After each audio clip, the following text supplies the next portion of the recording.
नमस्कार, मैं हूं अनूप नारायण सिंह और आप देख रहे हैं बिहारी खबर के डिजिटल प्लेटफॉर्म को।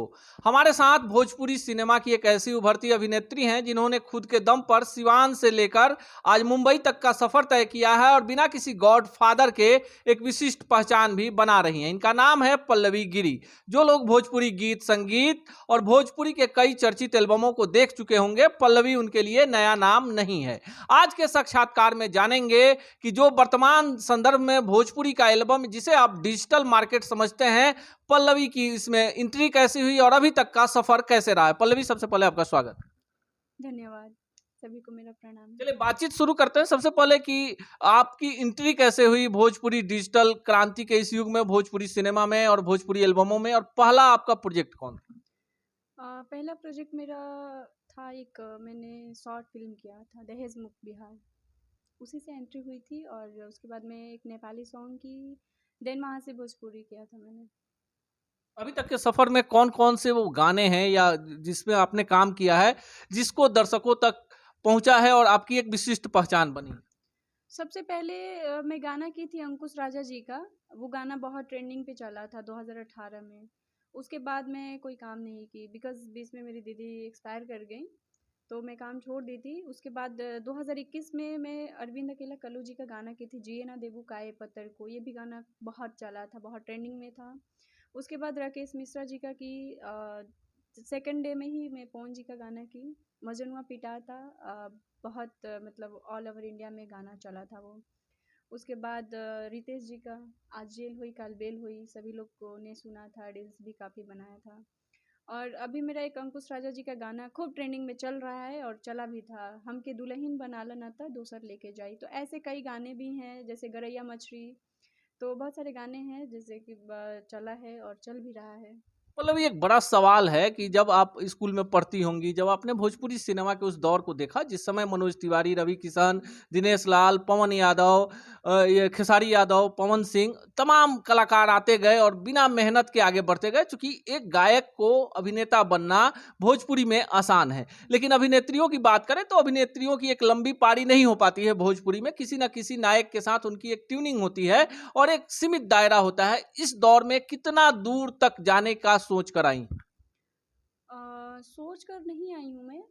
मैं अभी तक, जैसे आपने कहा कि अपने खुद के बदौलत अपने टैलेंट पे काम की, तो वैसे ही अभी तक मैं चल रही हूँ। बाकी आगे देखते हैं कि होता क्या है, क्योंकि कंपटीशन बहुत ज़्यादा हो गई हैं। और ख़ास करके लड़कियों के लिए तो बहुत सारे कंपटीशन हो गए हैं, क्योंकि रील्स वील्स बहुत सारे चीज़ें हो गई हैं।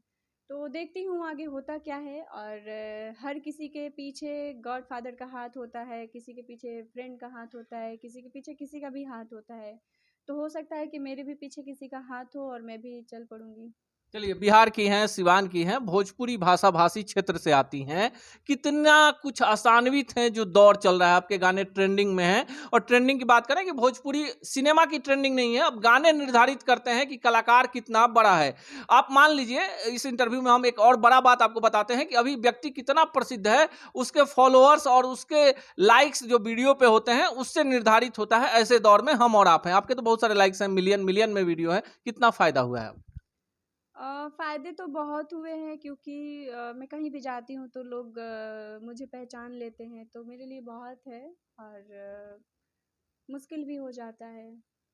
मुश्किल होता है? किस प्रकार की मुश्किल होती है? मतलब चलने नहीं देते हैं लोग, पहचान लिए गलती से भी तो रोक लेते हैं, फ़ोटो लेने लगते हैं, वीडियो। पल्लवी जी, एक बड़ा और भी सवाल है, कई सारे हम तल्ख सवाल भी आपसे पूछ लेते हैं कि जो एल्बम होता है, किसी गायक के साथ आप काम करें, जैसे अरविंद अकेला कल्लू हैं, रितेश पांडे हैं, राकेश मिश्रा हैं या अंकुश राजा हैं, ये सब पहले से एक स्थापित नाम है। तो ऐसे में जो लड़की उनके एल्बम में नजर आती है, ऐसा बाजार में चर्चा है और जो ट्रेंड में लोग हैं उनका चर्चा है कि जो लड़की होती है सिर्फ चेहरा होती है, उसका जो मेहनताना होता है, उसका जो वाजिब हक होता है, गाने भले मिलियन में चले जाएं पर उसको कोई खास फायदा नहीं हो पाता। इससे कितनी सहमत? हाँ, ये आपने सही कहा कि फ़ायदे नहीं होते हैं। वन टाइम में पेमेंट उनको कर दिया गया तो कर दिया गया, उसके बाद पूछते भी नहीं हैं लोग। फ़ायदे तो कंपनी को होती है और सिंगर को होती है सिर्फ। आपको नहीं लगता है कि आपके चेहरे पर जितने गाने की आप बात कर रही हैं वो सभी गाने भोजपुरी के घर घर में बजे, और खासकर जो लोग कहते हैं पंडित हैं भोजपुरी के कि ट्रेंडिंग में हैं, तमाम वो गाने जिसमें आप नजर आई हैं, आपको भले पब्लिक के नजर में आप स्टार हो गई हो, लेकिन फाइनेंशियली अगर हम बात करते हैं, आपको नहीं लगता है कि जो लोग गाने बनाते हैं या डिजिटल प्लेटफॉर्म के मालिक हैं या जिनके साथ एग्रीमेंट होता है, उन कलाकारों का भी उसमें होना चाहिए हिस्सा? हाँ, हिस्सा होना चाहिए। अगर गाना ट्रेंडिंग किया है और बहुत मिलियन में गया है, तो मुझे ऐसा लगता है कि उन्हें भी गिफ्ट या कुछ भी देना चाहिए ताकि उनका भी फ़ायदा हो। ताकि वो दोबारा काम करे तो वो हैप्पी-हैप्पी करके करे। लेकिन ऐसा कुछ होता नहीं है। वन टाइम में पेमेंट कर देता है लोग, उसके बाद तो भाई गया, कहाँ गया नहीं पता चलता है। बट सिंगर को और कंपनी को ही फ़ायदा होता है यहाँ। तो चलिए। मेरा कहना जी। है कि आप जो साथ में काम कर रहा है उसको भी बुलाइए, पार्टी कीजिए या फिर कुछ गिफ्ट्स या अवार्ड दीजिए ताकि उसके भी दिल में खुशी रहे। चलिए पल्लवी, आपने एक बड़ी सफाई गोई के साथ जवाब दिया, और इसलिए हम दर्शकों को बताना चाहते हैं कि लोगों को लगता होगा जो स्टार हो जाते हैं, एल्बम में जो चेहरे नजर आ जाते हैं, उनकी पूरी जिंदगी बदल जाती है। जिंदगी बदलती है, वो आम से खास हो जाते हैं। सोशल मीडिया पर उनके साथ लोग तस्वीरें पोस्ट करते हैं, रील बनाते हैं, लेकिन एक बड़ा तल्ख सवाल है कि जो लोग गाने बनाते हैं, पूरा पैसा दो चार लोगों की जेब तक ही जाकर सीमित हो जाता है। अब आगे बढ़ते हैं, एल्बम में एक बड़ा चेहरा बन गई, पहचान बन गई, लोग जानने लगे, फिल्मों का ऑफर आया कि नहीं? हाँ, फ़िल्म के ऑफ़र आए हैं मुझे। मैंने लगभग 10 फ़िल्में किया है अभी। अभी करके ही मैं आई हूँ सिद्धार्थनगर से, और बहुत जल्द रिलीज़ होने वाली है। आप लोगों के सामने मेरी फ़िल्म भी देखने को मिलेगी। कौन कौन सी फिल्में हैं, कुछ उनका नाम बताएं। हाँ, है एक आलोक कुमार जी के साथ छठी मैया है। वो बहुत ही अच्छी स्टोरी है। फिर से गंगा राज है, मैं तेरा दीवाना है, मुन्ना रंगबाज है और भी कई फ़िल्में हैं। लगातार काम कर रही हैं, एल्बम से अब फिल्मों तक आपका सफर हो गया। अब एक बात ये बताइए कि आपके घर के लोग आपके गाने को देखते हैं? हाँ, गाना देखते हैं, काफ़ी खुश भी रहते हैं। मम्मी कुछ नहीं बोलती? कुछ नहीं बोलती हैं, क्यों बोलेंगी? क्यों नहीं बोलती है? जो गाने के बोल हैं, कुछ ऐसे बोल भी होते होंगे, चूंकि हम कलाकार पर दोषारोपण नहीं कर सकते हैं, चूंकि आप कलाकार हैं और आपके सामने एक स्क्रिप्ट होती है, आपको केवल उस पर अभिनय करना है, लेकिन आपको अंतरात्मा से लगता है कि उसकी जगह पर कुछ और होता तो और बेहतर होता। नहीं, मैं उस टाइप के गाना करती नहीं हूँ जिस गाने के कारण मेरे घर वाले खुश ना हो और मुझे ही सुना दे और मैं बैठ के मम्मी-पापा के साथ बैठ के वो गाना भी ना देखूँ तो क्या ही मतलब है करने का?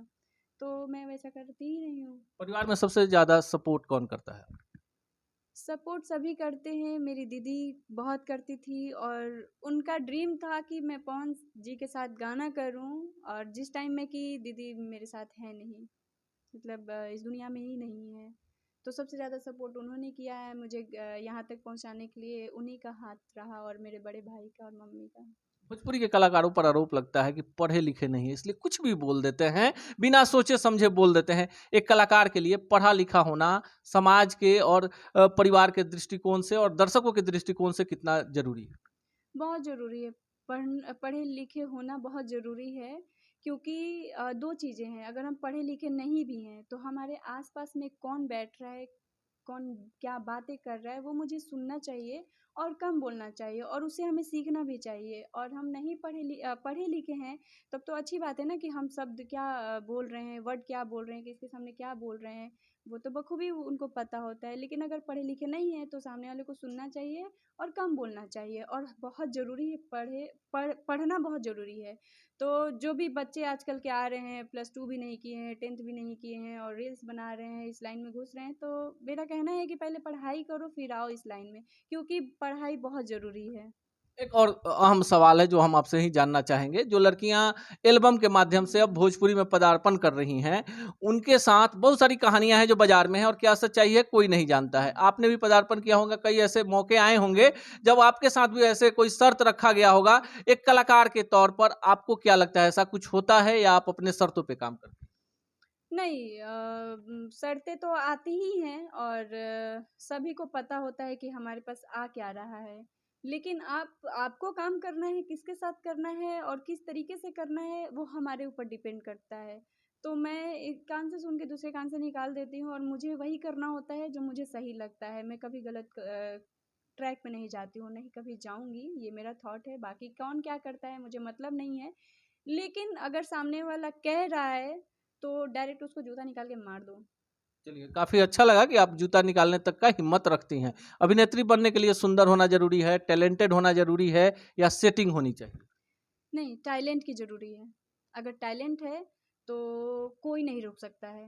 कितना कोई रोकेगा? आज रोकेगा, कल रोकेगा, परसों ऑटोमेटिक आपको काम मिलेगा। तो खूबसूरती नहीं, टैलेंट की ज़रूरी है।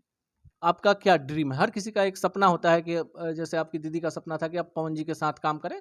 जो नई लड़कियां आती हैं उनका होता है कि जो अभी ट्रेंड में है, जो बड़े स्टार हैं उनके साथ काम करें। आपका क्या सपना है? मेरा सपना वैसे ख़ास नहीं है, यही है कि मैं एक बहुत अच्छा काम करूँ, ताकि जो पीछे की लड़कियाँ हैं, चाहे किसी को काम करना हो, वो नहीं निकल पाते हैं, वो मुझे देख के इंस्पायर हो, उनकी फैमिली इंस्पायर हो और वो खुद खुद की बेटी और बहन को भेजे कि सीखो इससे कुछ और निकाले, क्योंकि बहुत घर के लोग नहीं भेजते हैं, डर से नहीं भेजते हैं, ऐसे नहीं भेजते हैं। तो मैं ऐसा चाहती हूँ कि मैं ऐसी बनूँ कि लोग मुझे देख के सीखें और भेजें काम पे। चलिए बहुत देखिए टैलेंट कुछ ऐसे तल्ख सवाल हैं जो इनसे हम जान ही लेते हैं। आखिरी सवाल, भोजपुरी का विकास कैसे होगा? चूंकि आप भोजपुरी भाषी क्षेत्र से हैं और बड़ी जिम्मेवारी उन कलाकारों पर होती है जिनकी अपनी भाषा भोजपुरी है। वो जानते हैं कि भोजपुरी में जो शब्द हैं उसके अर्थ होते हैं या अनर्थ होते हैं। एक कलाकार के तौर पर आपको क्या लगता है भोजपुरी का विकास कैसे होगा? देखिए वो विकास हम ही कर पाएँगे, मतलब हम सब मिल के कर पाएँगे, एक से होगा नहीं, क्योंकि अभी सुधर रहा है भोजपुरी हमारा। लेकिन बीच में बहुत चीज़ों से लेके गिर बहुत नीचे चला गया था। तो उसमें हम हमारी जो सोच है उसी को पहले बदलेंगे, तभी जाके विकास होगा, क्योंकि कोई भी आके कुछ भी गा के चला जा रहा है, चाहे व्यू के लिए या फ़ेमस होने के लिए या पैसे के लिए, किसी चीज़ के लिए, अगर वैसा चलते रहा तो अच्छे घर के लड़के-लड़कियाँ भी नहीं आएँगे भोजपुरी में।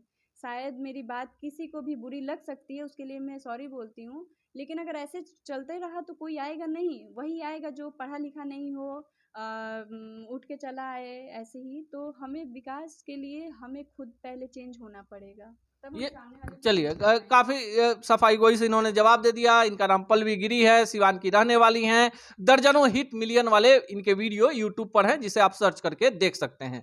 लेकिन सबसे बड़ी बात इस कलाकार में कि इस कलाकार को लगता है कि सिर्फ ये कलाकार नहीं, एक बड़ा संस्कार भी इनके साथ जुड़ा हुआ है और इन्होंने वादा किया है कि वे किसी भी ऐसे प्रोजेक्ट में नजर नहीं आएंगी जिसके कारण इनके परिवार का सर झुक जाए। भोजपुरी में जो नई लड़कियां आना चाहती हैं उनको पल्लवी जैसी बिहार की बेटियों से जरूर सीख लेनी चाहिए कि अगर आपके अंदर टैलेंट है तो देर सवेर आपको मौका मिलेगा। ऐसे ही तल्ख सवालों के साथ किसी अन्य कलाकार से मिलेंगे इसी कार्यक्रम में। तब तक के लिए दीजिए विदा, नमस्कार।